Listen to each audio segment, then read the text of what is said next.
Is the California housing market heading for a surprise this winter? Get the latest scoop on mortgage rates, buyer demand, and what the Fed may be doing next. This market update is going to reflect data from the California Association of Realtors, August 19th. What's up, you guys? My name is Michelle, and I help first-time home buyers and first-time home sellers save money, and I help make the process smooth. If you guys want to get in touch with me, all of the links are below in the description. And by the way, I want to invite you to sign up to my monthly e-newsletter as well. You guys, with the headlines talking about mortgage rates, job growth, inflation, it's very easy to get overwhelmed and to interpret how that would affect you if you're going to buy or sell a home. I'm here to break it down for you like I do every month so that you can go into the real estate market with confidence and make informed decisions. In this video, I'm going to be diving into some key updates within the California housing market. I'm also going to be updating you guys on the numbers for these specific counties: Los Angeles County, Orange County, San Bernardino County, and Riverside County. And you know what's funny is I just noticed this about myself right now. So have you guys seen on Instagram, they were talking about this maybe some months ago, but they said that California, and I never noticed it until they brought it up, California has an accent. We don't pronounce our T's. Santa Monica, it's spelled Costco. We don't say T. And I just caught myself right now saying county. And that's why I was like on the one that I said county, I was like, okay, county. But that was funny. Do you guys notice that too, us Californians? I didn't know I had an accent either. Okay, so the city that I'm gonna be highlighting this month is Monrovia, California. And by the way, that is the heart and the home of where my office is. Home Smart Evergreen Realty in Monrovia, California. So shout out to you guys. Shout out to the city. I can't wait to look at the numbers and see where we are today in the current market. There's a lot to unpack, so let's go ahead and get started. California's job market appears to be going strong, with the latest report showing the best hiring numbers that we've seen in the last 6 months. But when you dig a little deeper, the situation might not be as positive as it first seems, which could lead the Federal Reserve to consider lowering rates later on this year. Meanwhile, inflation continued to cool off in July, helping to keep mortgage rates steady. And for the first time since rates started climbing in 2022, do you guys remember when they went up to 8%? Whoa, that was a time that was really high compared to what the norm has been, right? What would you guys consider normal? Comment in the comments. For me, I feel like 5%, 6%, that's pretty normal. And that's where we're heading, thankfully. Right now we're at 6.5% for a 30-year, but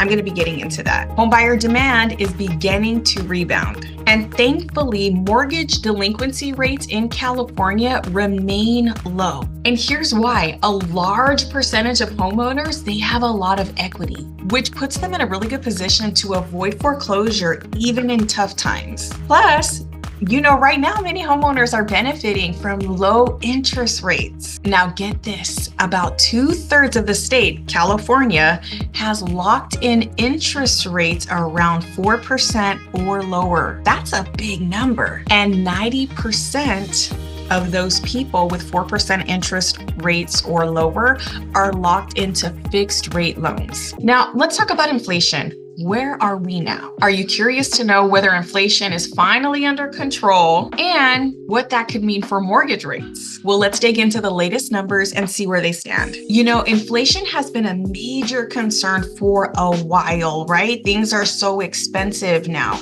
But we're starting to see some positive signs, thank goodness. Here's what's happening. For the second month in a row, inflation has stayed below 3%. And we know that inflation is the rate at which prices are increasing. And last month in July, it dropped a little bit more from June. And this is giving hope that the Federal Reserve will lower rates in the upcoming meeting in September. Next, let's talk about core inflation. This type of inflation excludes some of the more predictable items like food and energy prices. Core inflation continued to decrease last month, showing a steady downward trend. And despite the overall decrease, prices in the service sector, things like restaurants, along with wages and housing costs, those are still high. And this right here has made it harder for inflation to drop as much as the Fed would like. While inflation is expected to get closer to 2.5% at the end of the year, the decline is likely to be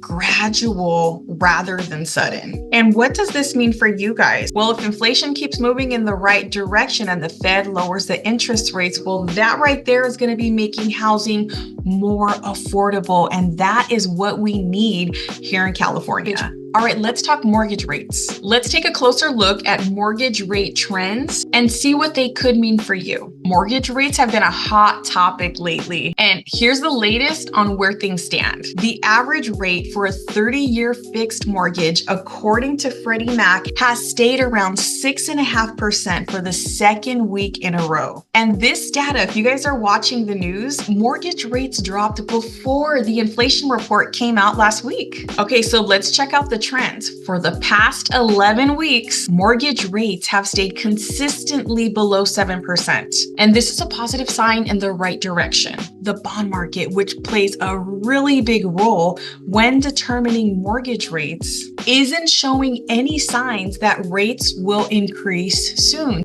Specifically, the 10-year Treasury yield is still below 4%. So on the topic of mortgage rates, what does this mean for you? If you're looking to buy or sell real estate, the fact that rates have stayed at 6.5% is really good news. And the bond market's optimism about a potential rate cut and healthier economy could mean that rates could drop even more in the near future. Let's segue into buyer demand. Buyer demand, you guys, is picking up. So typically in California, real estate has its seasonality trends. The strong buyer's market timeframe is between April and August. That's when there's the most buyer demand.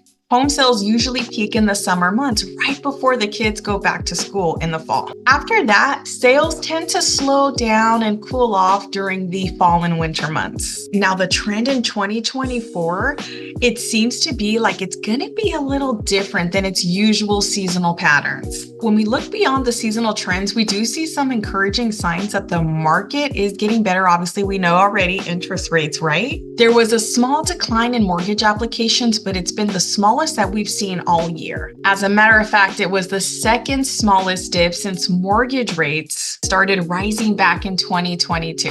Let's talk about pending sales. Another positive sign, you guys, is that pending sales in July skyrocketed thanks to lowering mortgage rates. This uptick should lead to even stronger home sales in the month of August, even as we move into what's normally known as a slower year in real estate. So if you're thinking about buying and selling between now and the end of the year, you may notice that it's going to be a little bit more active than normal. There's more buyers in the market because a lot of those buyers have been on the sidelines because interest rates have been so high.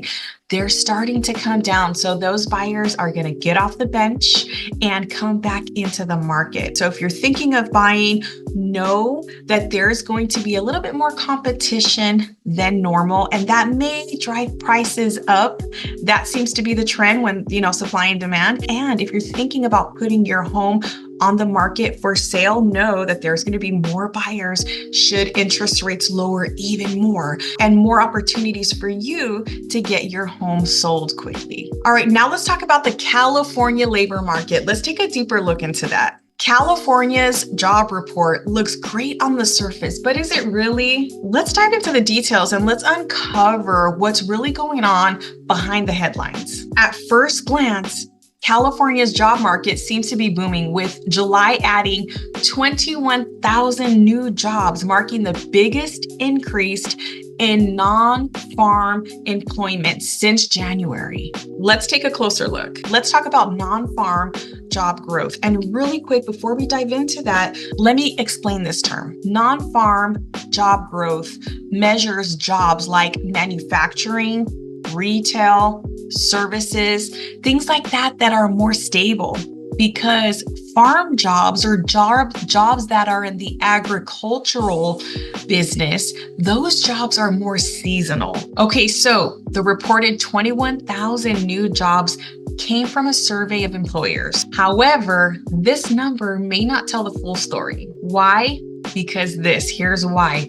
Because the survey does show new jobs, but the survey can count multiple new jobs even if one person is filling more than one job. In other words, some workers may be taking on more than one job, which can make the overall growth seem bigger than it really is. Now let's look at household survey results. When we look at the survey of households, which measures the actual people that are working, the picture isn't as rosy. While non-farm jobs have been increasing the last 11 months, the number of people employed has actually dropped. It's dropped by over 100,000 over the last 18 months. And at the same time, the number of unemployed workers has grown significantly from 858,000 in January of last year to over 1 million last month. Now let's talk job growth distribution. Now the types of jobs that are being created also look differently today than they did the last 18 months. Now, for example, the top 5 largest metro areas in California, which count for nearly 2/3 of the state's jobs, have only seen a growth of about 1.5%. And in contrast, the 10 smallest metro areas in California, which make up about 4% of the labor market, have seen a much faster growth rate of about 2.8%. This uneven distribution suggests that the economic activity might not be as strong as the job numbers suggest. Given these underlying issues, there's a strong chance that the economic activity in California can be revised later on this year. And this again can lead to the Federal Reserve to consider more rate cuts. So if you're keeping an eye on the job market to gauge the health of the economy or make decisions about buying and selling real estate, it's important, as you know, to look behind the headline numbers. While job growth in California might seem impressive, the reality is more complex. The fact that many workers are taking on multiple jobs, coupled with rising unemployment and uneven job growth across the state, could signal that the economy isn't as strong as it appears. Let's get into the winter housing market. Let's look a little bit in the future. I know we touched about this, but could it be stronger than usual? Let's get into those details. Let's discuss why the California's housing market could heat up in a season where it's typically slower. Number one, you guessed it, lower mortgage rates is a huge number one factor of that. We already know that because it's going to encourage more buyers to jump into the market during the holiday season and take advantage of those low interest rates, because we all know interest rates equal payment and we want to get the best deal at the best price as we can here in Southern California. The presidential election impact. So presidential elections can sometimes, not all the times, but sometimes influence people to not purchase homes because they want to see what's going to happen, who's going to get elected, what policies are going to come in. You know, most studies don't show a strong statistical link as to this being a thing or not. But there are some people that say, based on their observations, that elections can slow down a market slightly in the fall, just because people want to see, again, what's going to happen with the elections. And then once the election's over, then we may see a surge. If there's people kind of like just waiting, those people might jump into the market after the fall and the winter time, leading a stronger than usual winter market. So this is in 2024, the election could play a big part of having people come back into the market into the winter times, just kind of like waiting. So if you're considering buying or selling a home, this winter could present a unique opportunity for you guys. With the combination of these things, potentially lowering interest rates, a post-election bounce in buyer activity, and improving economic conditions could lead to a stronger, healthier market in the winter months of 2024. And above all of this, one thing that I always tell people, regardless of, let's just say everything that I said today or everything that I say in the future about the market update, here's what I recommend to people. The best time to buy is when you're ready. The best time to sell a home is when you're ready. It's very hard to predict a market. We can look at trends and we can look at predictions, but the absolute best time to make a move is when you're ready. As realtors, we have lots of resources for you. And typically there's 3 stages. Stage number 1 typically looks like contemplation. You're thinking about buying a home. You're not ready to talk to a realtor, but you just kind of want to do some initial research online just to kind of figure out. And then you're thinking, could this happen? Should this happen? You're contemplating it. And then number 2, preparation, where you have decided you're going to sell or purchase a home, but you're preparing for that. You kind of figured out the day that you may want to make this move, but you're still trying to figure out things and figuring out what the process looks like and all of that good stuff. And then step 3 is action, where you've already been through step 1, you've already contemplated it, you've already prepared for it, and you're ready to either A, if you're a buyer, meet with a realtor, select your realtor, start writing offers, and move into your new home. And then on the sell side, you're ready to select a realtor and you're ready to start the process and complete the steps to get your home ready to be on the market to get sold. So what I have done, and check the description, is I created resources for you depending on what stage you are in. So definitely check that out if that's something that resonates with you. And again, if you don't have a realtor, connect with me. I will be happy to help you. All the details are in the description. What do you guys think? I know that if you guys are here watching this, I would assume that you guys are hearing information from other resources as well too. What do you guys think? Do you guys think that interest rates are going to get lowered after the Federal Reserve's meeting in September? What do you guys think? Comment down below in the comment sections. I would love to hear your take on this. All right, you guys, let's get into the numbers for the counties and for the city of Monrovia. Let's get into it. All right, so here we go. We're starting out with Los Angeles County, and this month I'm doing something a little bit different. So if you see to the left-hand side of the screen, the previous market update, this is from the previous month that I did because I wanted to show you a side-by-side comparison because we do look at year over year, but I wanted you guys to see what the numbers were for the last month as well too, so you have that comparison. So to the left is the previous month. So in this case, it's going to be for June 2024. And to the right, it's going to be for July 2024. We are in August now, but the data that we go over is for the previous month because we have a full cycle of the month because August isn't over yet. So the current market update is to the right. Okay, let's get into it. Existing single family home sales, again in Los Angeles County, 3,481. So more homes sold this month than last month. And from last year, home sales are up 11%. The existing single family median sales price is $940,000. Look at compared to last month, it lowered $12,000. So home prices went down a little bit from last month, but they're up 8% from last year.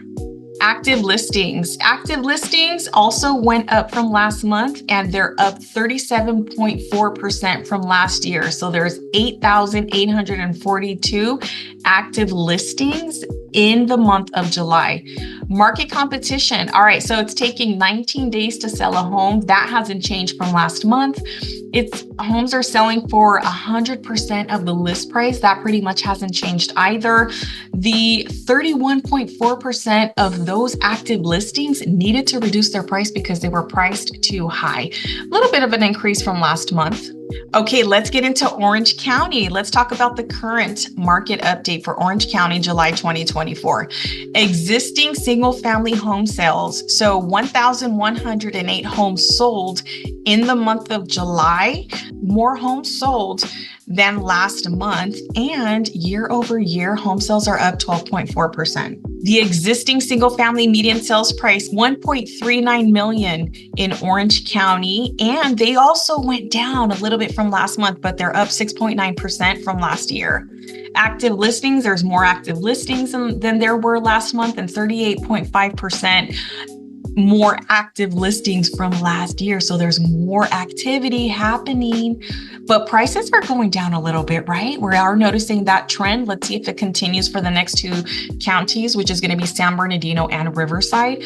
Taking about 20 days to sell a home, not too much difference. Sales to list price ratio, 100%, not too much difference. And by the way, if I haven't said this before, and if you're new to this content, median market days. Okay, this is how many days it takes to sell a home on average, or actually the median, the number in the middle.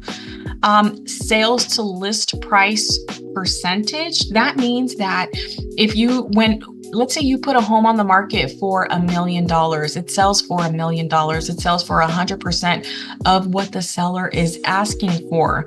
And last month, there was a little bit more than that. And this one right here, the number of active listings with reduced prices. So of the active listings, there was 31.7% of them that were overpriced and they needed to do a price reduction. That's why it's so important to price your home properly and correctly from the beginning. That'll be a whole separate video that I'll make. But it's super important, and that hasn't changed from last year. So let's take a look at the numbers for July 2024. Existing home sales. So home sales went up from last month and they're up 11.5% from last year. The existing single family median sales price. Also, let me tell you about median sales price. If you guys are new to my content here. So median sales price is different from the average because the average will take, let's say if there's 5 homes, they add those prices and they divide it by 5. That's how they get the average. For the median sales price, let's take those 5 homes, and what they do is they take a look at the number in the middle. What is the middle number? The median sales price number. That's the numbers that we're looking at for this data. So the middle number, the median sales price in Riverside is $650,000. So Riverside had an uptick in the median sales price from last month in June. And so the median sales price is 5.7% higher than it was last year. But okay, so Riverside has showing signs of improvement as far as sales pricing goes. There's a little bit of a difference in active sales. There's more active sales today, this month. There's more active sales in July than there was in June. Homes are taking about 28 days to sell, and homes are selling at their list price, with 36.2% of the active listings needing to do a price reduction. Last but not least, let's take a look at San Bernardino County. So in July 2024, 720 homes sold. That's a kind of like a small number as compared to the numbers that we're looking at, right? And more homes sold in July than they did in June. So that's on the uptick, and 22.2% more homes sold this month than it did last year, July 2023. Median sales price in San Bernardino County is $515,000 in comparison to last month at $522,000. So there's a downtick there, but that price is up 6.2% from last year. 2,206 active listings. Active listings are up from last year, and they're up from last month as well too, taking about 25 days to sell a home at 100% list price, and 42.7, almost half of the market needed to do a price reduction because they're pricing too high. Gosh, I feel like that's an epidemic here, right? San Bernardino, y'all are pricing your homes too high. Let's take a look at my beloved Monrovia, California. Shout out to Monrovia. Shout out to HomeSmart Evergreen Realty in Monrovia. Okay, let's take a look at the numbers for July 2024. 8 homes, that's a small number, right? 8 homes sold in July. And home sales are down 11.1%. The existing single family median sales price in Monrovia is $1.09 million. And that median sales price is up 9.2% from last year. There's 22 active listings. It's taking 32 days to sell a home. And homes are selling for their list price and a little bit more, 100.2%, and 22.7% of the active listings needed to do a price reduction. So you guys, have you heard the headlines about Kamala Harris and her proposal for a $25,000 grant for first-time homebuyers and a $10,000 tax credit?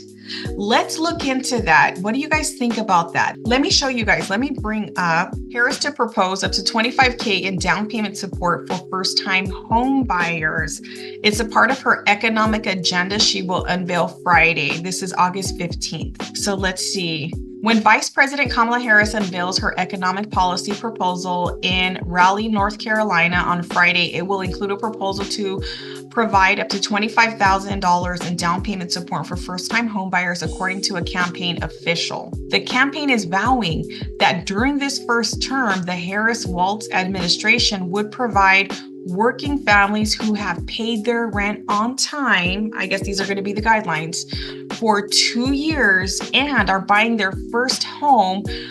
They get up to $25,000 in down payment assistance with more generous support for first generation home buyers. That's another thing that they got to be too, is first generation home buyers.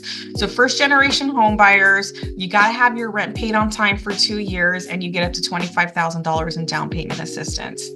In a preview statement obtained by ABC News, the campaign says many Americans work hard at their jobs, they save, and then they pay their rent on time month after month, but they can't save enough after paying their rent and other bills to save for a down payment, denying them at a shot of owning a home and building wealth. Okay, I mean, yeah, that is true. That is so true. Okay, look at this. The Biden-Harris administration proposed providing $25,000 in down payment assistance for 400,000 first-generation home buyers. I wonder if this is going to be, if it goes through and if they do what they say they're going to do, is it going to be like a lottery, like the California Down Payment Assistance Program where they were giving 20%? Remember, that was like a lottery that they did. They did one part where it was like first come, first serve, and then the other one was like a lottery where they were drawing numbers out of a pot or whatnot. Home buyers whose parents don't own a home. Okay, so let me read that again. The Biden-Harris administration proposed providing $25,000 in down payment assistance for 400,000 first-generation home buyers or home buyers whose parents don't own a home, and a $10,000 tax credit for first-time home buyers. This plan will significantly simplify and expand the reach of down payment assistance, allowing over 1 million first-time home buyers per year. Someone in my office said, you know what? This is just going to be adding to the problem. This is going to be adding to the problem because what the Harris administration should do is they should provide resources to home builders so that they could build more homes, so that there is more inventory for people to buy. What are your thoughts with this? I mean, on the surface, it sounds good, right? But we need to read the fine print and the details because, you know, you never know. But we'll see what happens. I wanted just to bring that to your attention. Maybe it could happen, maybe not. It's a proposed plan. What are your guys' thoughts? As we wrap up this month's market update, it's clear that there is a lot going on in real estate today. Whether you're a buyer or a seller, or just someone keeping an eye on the market, these trends, as you know, are really important to stay on top of and to stay informed. So thank you so much for being here. I really appreciate it. If you guys made it to the end, thank you. Thank you for being here. Thank you for being here with me. If you guys have subscribed, I just want to show you guys a moment of gratitude and appreciation. I know I get cheesy, but it's okay. That's who I am. If you found this video helpful, please give it a like, and I would love to invite you to subscribe and join the community here. If you feel called to do so, welcome, and I would love to see you. So comment down below, because you know I'm here talking to the camera. I'm talking to you directly, and I don't really get to interact. And the way that we interact is on the comment section. So shout me out, say hello, let me know what city you're tuning in from. Is it in California? Are you guys out of state? I would love to connect with you guys. As always, if you guys have any other questions and want to connect with me directly, everything that you need is in the description. Thank you so much for watching, and I will see you next month.